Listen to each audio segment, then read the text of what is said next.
Hi, everybody. Brad is finishing up a meeting on another channel. He'll be signing in shortly.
We'll be starting in about 5 minutes.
Awesome, awesome. To God be the glory.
Wash your hands, Deb.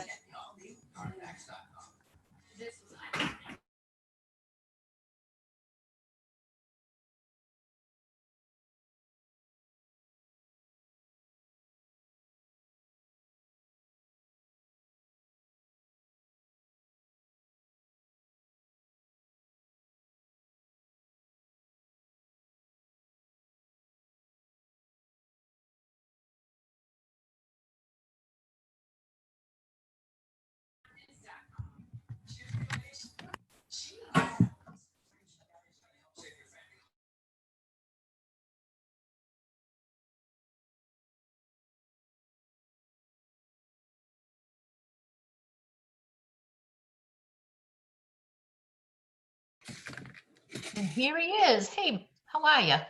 Lovely, lovely. How are you? I'm fabulous. And we blindly stumble. I know. This is From great. one to the other. Exactly. Well, we Ditched all the leadership from the region. Just forget I know. that. Right? We You left don't them in need the them. dust. Exactly. We want to talk to the real crew. I know. All right, we'll give The it fun people. 30 seconds and then we'll hop in. Okay. And yes, the outfit gets more and more casual as this event goes on.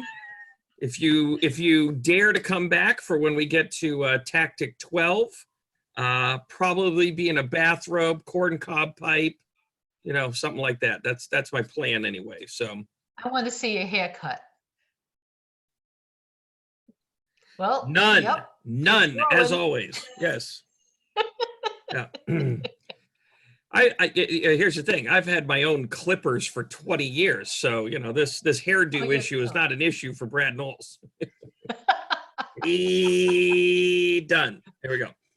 Yep. I have to tell you, Brad, that you make my day because you make me laugh, and I adore your classes because you're amazing. If I lived in Portland, it would be an honor to work in your center. You're unbelievable, and you're a very special person. Thank you for everything. Well, thank you. And I'm blushing already. And we've got some of our Portland people on here, and they'll be happy to tell you I'm not that good. I'm not that good. I say, yeah, see, there you go. Scott Balfour is like, yeah, he's not that good. Yeah. When you have to live with me every day, right? Okay, so To Susan's point, just to hop in, I do try to have fun with this. We do try to have a little bit of levity with these. I want to be clear in this statement, though. What we're going through is going to be a big deal. And I cannot stress enough how serious we need to take the activities that we need to do with our business.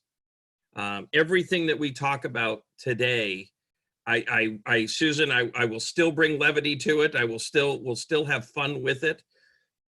But when you've got 3.3 million people filing for unemployment in a week, when the highest number we've ever had in history is 700,000, and we all know that this is just the beginning, not the end, this is going to have a major impact on a lot of people's lives.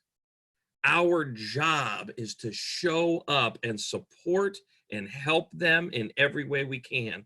We've got to be doing this dance right now, which is balancing what the government says we can do, taking care of our family and safety and all of that kind of stuff, and the fiduciary duty we have to our clients. And there will be times where it's a little bit challenging to figure out how does that work? How do I follow these guidelines, but also execute on what my clients need? And there's gonna be challenges with it. I promise you there will be. You know, and some of you have been in real estate long enough to know that these kinds of downturns, man, they hurt. They hurt. And the best thing we can be doing is showing up as a support and a help for our clients. That's our job. Our job is to put their needs before ours. Yes, nod your head if you believe that. Yes, yes.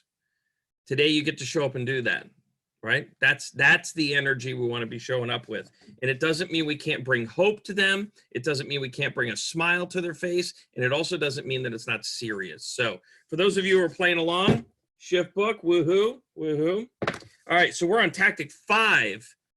And if we're on a different tactic, we're all in trouble because that's what I prepared to talk about. So either way, we're on tactic 5. How do you like that? Tactic 5 starts on page 83. One more little preface. If you have deals under contract right now, this weekend, study tactic 12 and make sure you're implementing what they talk about in tactic 12. My office has been doing a similar thing just for our office, and we actually skipped to tactic 12 today just to make sure to cover it, because it's the stuff you put under contract 2, 3, 4 weeks ago that is the biggest at-risk stuff for falling apart. They put it under contract when the world was different, and now the world changed, and they're going to have concerns, and they might be looking for outs, and they're people might be on the verge of losing jobs, all that kind of stuff.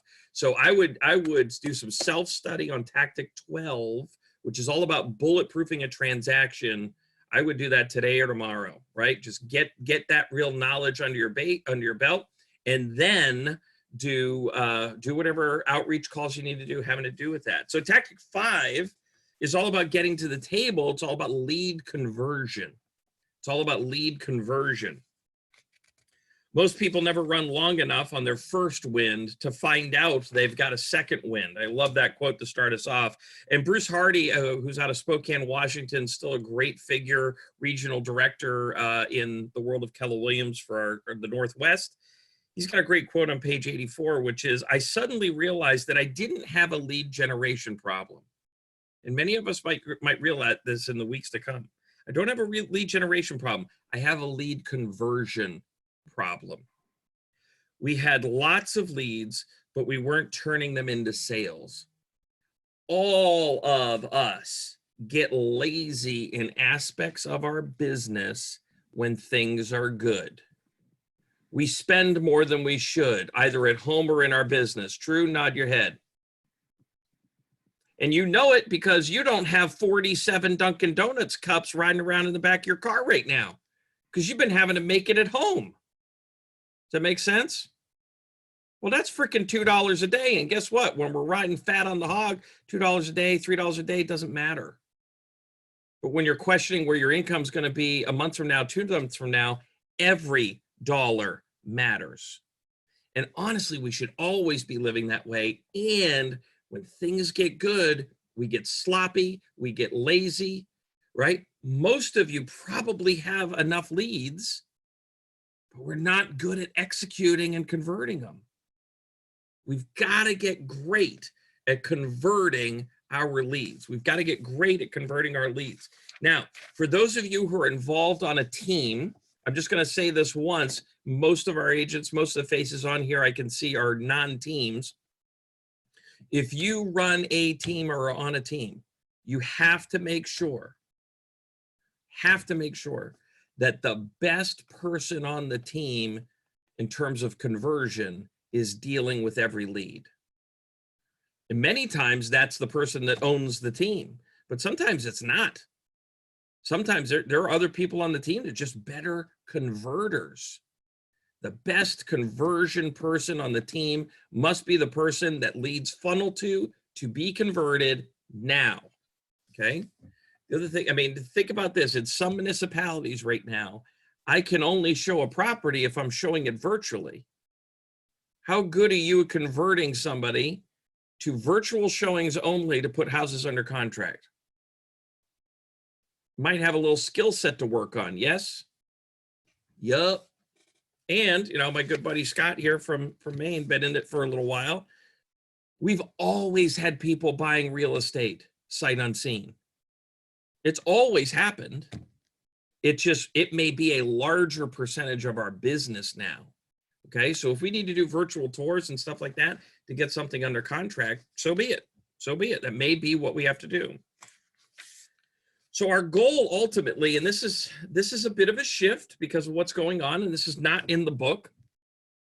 I would strongly encourage you right now to have your conversations with people still have a format like we are closing for an appointment, right?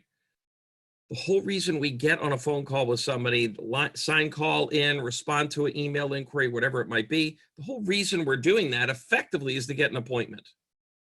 But Brad, I'm not supposed to meet with anybody. Yeah, I know. So what the hell am I supposed to do now? Great. We're going to set up an appointment to do exactly what we're doing right here. It's going to be a face-to-face and it's going to be virtual. I think there's a couple of really important things to do with that. One, I want to be in a face-to-face environment because I can see so much more information, right? Rhonda, I can see, is intently watching, right? Some of you, not so much, right? But I know if I'm engaging with Rhonda, if she's connecting with what we're talking about, right? I would not know that if it was a phone call. I would not know. So that's a piece of it. Another piece of it is some of our leads are going to come from our database. Yes, not if you agree. They're people we already know. Yes. Yeah, of course. So we're going to be making phone calls that are just, hi, how are you calls that are going to turn into real estate opportunities. In that moment, I actually want to segregate the two a little bit because I certainly don't want them to feel that a how are you call was really a can you give me business call. So I'm going to have that how are you call. And when they say, hey, you know, we're thinking about Dad's house, we might have to do something with that. Okay, I get it. You know what, Scott, I appreciate that. Let me do this. Let's set up a time where we could do a Zoom call together and we could talk about Dad's house. I've got some time, you know, this Wednesday at 3 o'clock. Does that work for you? You want to do something later in the evening? Book the appointment. Great. Set that aside and go back to anything else going on with you guys, Scott? Are you okay on the TP front? You okay? I could bring by a couple rolls. I'm just saying, right? So we can wrap up that emotional connection call. And then when we get on that Zoom call, get on that WhatsApp, FaceTime, whatever platform you're using, Google Hangout, I can literally now feel confident that I put my real estate hat on and talk real estate. They know I care about them. We've had that conversation. I'm stepping into this environment strictly as a professional to help them with what their concerns are having to do with real estate. It's way less likely to be misconstrued as me trying to have some heavy sales pitch. Is this making sense? Seeing some shaking. Great. So a couple of questions here. You started a topic about buying without seeing properties. What partners does KW have for virtual tours? most of the people that we're working with are using local vendors on that front. We're even seeing some are using the seller is effectively doing a virtual tour in some areas where they're really clamped down in terms of being able to move around. So, you know, I don't think the vendor matters so much. Matterport is obviously a good high-end version of that. That's a whole special camera system. So you can look into that in your area. I will say a tip that I just picked up in the last 24 hours is take that virtual tour and put it on YouTube as a private YouTube page. So not the whole world can see it. Here's why. When you've got an agent who's got interest, we can say in our descriptions, hey, we've got a virtual tour, reach out to us to let us know if you want that. Now I know I've got interest, right? Rhonda reaches out to me and says, hey, Brad, I've got a buyer who's interested. Great, I'll send you a link to that. Now I can have a conversation back and forth with Rhonda because I know she's got an interested party. Years ago, I'll just give you this as an example. Years ago, our MLS started adding the ability to add documents to the MLS. So the disclosures, property blueprints, all that kind of stuff, right? I carried a lot of land listings at the time. And as soon as we started putting all the paperwork online, the phone stopped ringing for land because they didn't need to call me anymore. All the data was there and they didn't have to call me to set up a showing. They're just freaking walking a piece of land. We immediately, after we realized that, took all of that stuff back off. And guess what happened? All the agents started calling and going, hey, Brad, I don't see the docs online. Oh, yeah. I'm sorry about that. Let me get them to you. Hey, who you got looking? Immediately, I got back in conversation with everybody who had land buyers, which was critical because he'd be looking at a plan and I'd be able to tell them that why that land wasn't going to work for them, but the piece of land that they weren't looking at that possibly could. Our job is brokerage. We're trying to broker deals here, people. We got to talk to humans. So, see, you know, a non-public YouTube page for those virtual tours, no matter what tool you use, might be a good tool to do that. Start talking to, yeah, okay, great. And yes, we'll try to hit our questions as we come. So we want to make sure that the best person on the team is converting the leads. We got that? Nod, say yes. Great. And if you're a single agent and you know you're not the best person at converting leads, time to sharpen your saw, okay? Time to sharpen your saw. Leads are priceless. Leads are priceless. Follow up with them until they buy, sell, or ask you to leave them alone, okay? And I will tell you, like, you know, I had my father run a drip campaign. My father called me and said, hey, save your money. I get it. You're in real estate. You don't have to keep dripping. I'm like, you haven't given me a referral. You're going to keep getting my shit. Okay? Like, I mean it. Like, our job is to stay top of mind aware for these people. That's our job. And if we're not doing that, they will go with the next agent they see. It's still 2/3 to 3/4 of the public only talk to one agent. It is a race to get in conversation with them. Okay. Now we've got so many tools that we have through KW right now, through our whole command platform, to be able to cast nets to help people, right? So just understand that that's part of the conversation. But the conversation we're talking about now is what happens when you get one of those fish in your net. What do you do? How do you reel them in? So we've got to capture them. We've got to capture them, right? And I found, here's a great quote on page 93. I found that the agent who is the most consistent and persistent in their follow-up captures the lead and gets the business.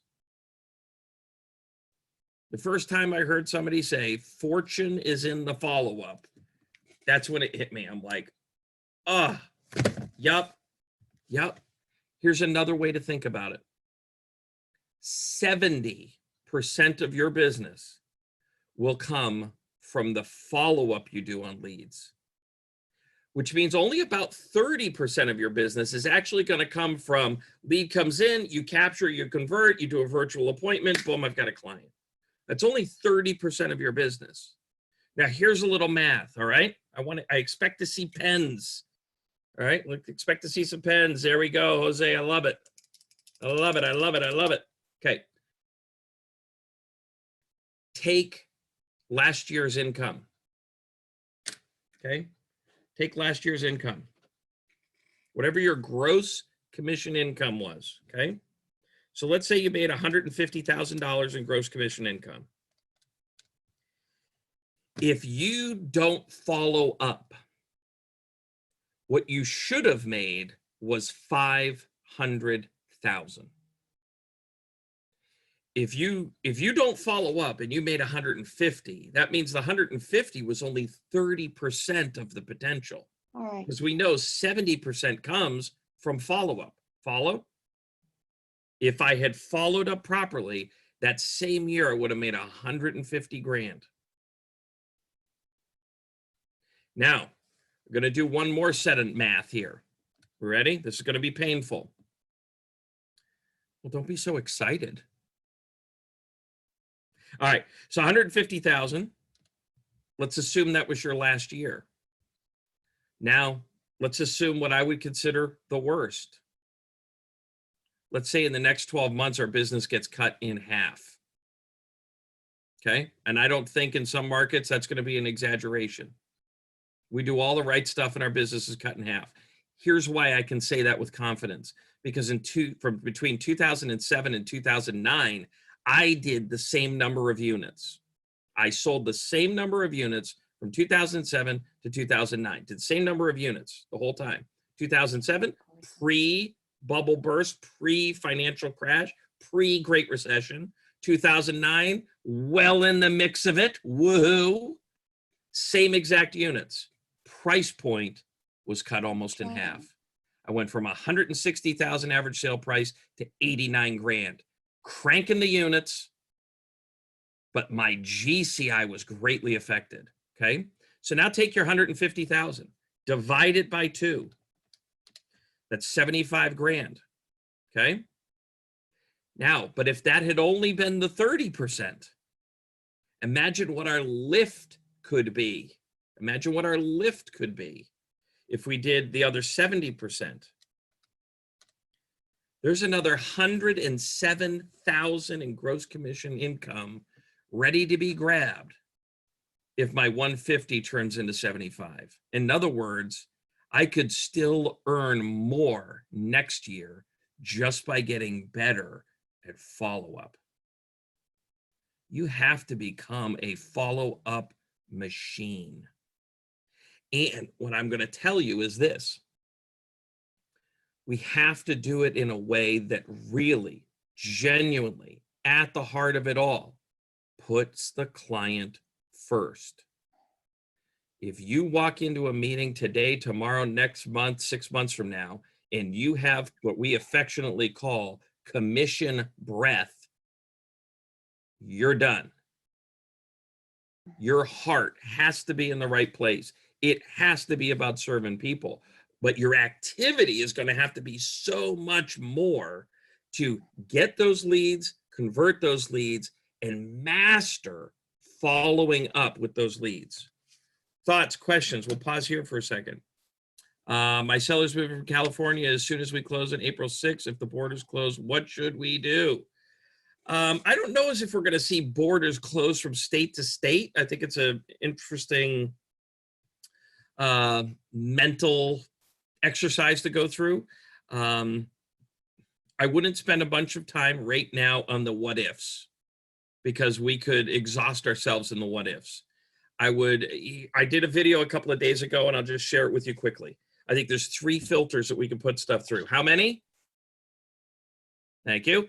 Okay. Number 1, what are we allowed to do? So that kind of gets to the border crossing. Like, well, if I'm not allowed to cross the border, then I got to look for other issues. Can we cross the border today? Yes or yes? Yes, we can cross the border. Great. So I can cross the border today. Awesome. So then it's a question of what can I do? I know what I'm allowed to do. What can I do? Right? Am I healthy? Is my client healthy? Are we allowed to do that particular activity? If it's not that activity, is there a workaround for that activity while also being safe, right? So then lastly, is it am I willing to do it? Here's the scenario I lay out for you. I'm a plumber in the state of Maine. Can I plumb today? Yes, I can. I can plumb. Lovely. Okay. But 3 days ago, we got 8 inches of snow. If I cannot get out of my driveway, even though I'm allowed to plumb, I can't frickin' do it. So I got to check that can filter. And then if I'm a 75-year-old plumber with emphysema, am I willing to do it? Okay. So I would use those 3 filters and I would figure out the things that you can focus on, that you can do.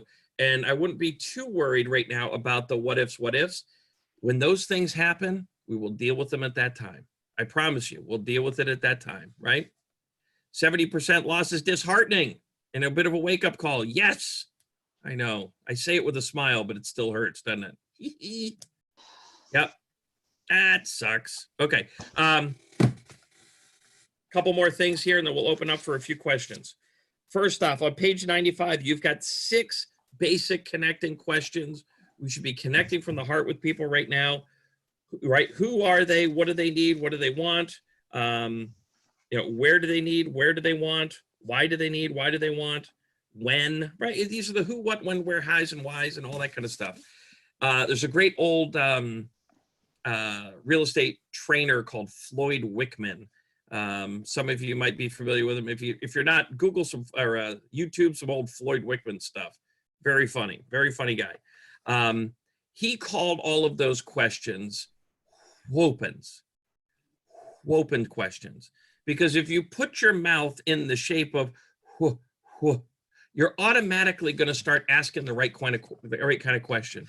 Scott, whoa, where are you going? Whoa, when are you hoping to be there by? Why are you thinking of moving? Make sense? These are open-ended questions. They all start with kind of the same armature of the mouth, right? And if you get stuck, right, you don't need a script. Just start with, well, what's got you interested in real estate right now? Boom, right? And we're off and running. All right, we do have to ask for the business still, okay? And that may be the more challenging thing for us to do at this time, is actually asking for the sale, asking for the business. There are 10 versions of closes between page 100 and 102.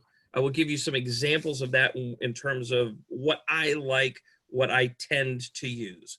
I'm a big fan of the assumptive close. I think it is very effective right now. Well, geez, it sounds like we should meet. Well, geez, it sounds like we should meet, right? Hey, Brad, we've got questions about, our dad's house, whether we should. Well, geez, it sounds like we should meet. I can't hear you. Right? Can you guys hear me? Yes. Okay. All right. So that to me, the assumptive close is a very simple one, right? I do a trial close right now as a way to kind of toe into the water a little bit, right? Have we gone over enough today that maybe meeting would be the next step? With everything we've talked about, do you think meeting would be the next step? We could set that up virtually. We could get into it that way. I also like combining them. I'm a huge fan of the assumptive. Well, geez, Scott, sounds like we should meet. And then having the alternative choice, Let me take a look at my schedule. I've got, what day are we on here? I've got time Monday afternoon, or I could do something Tuesday morning. Which of those works better for you?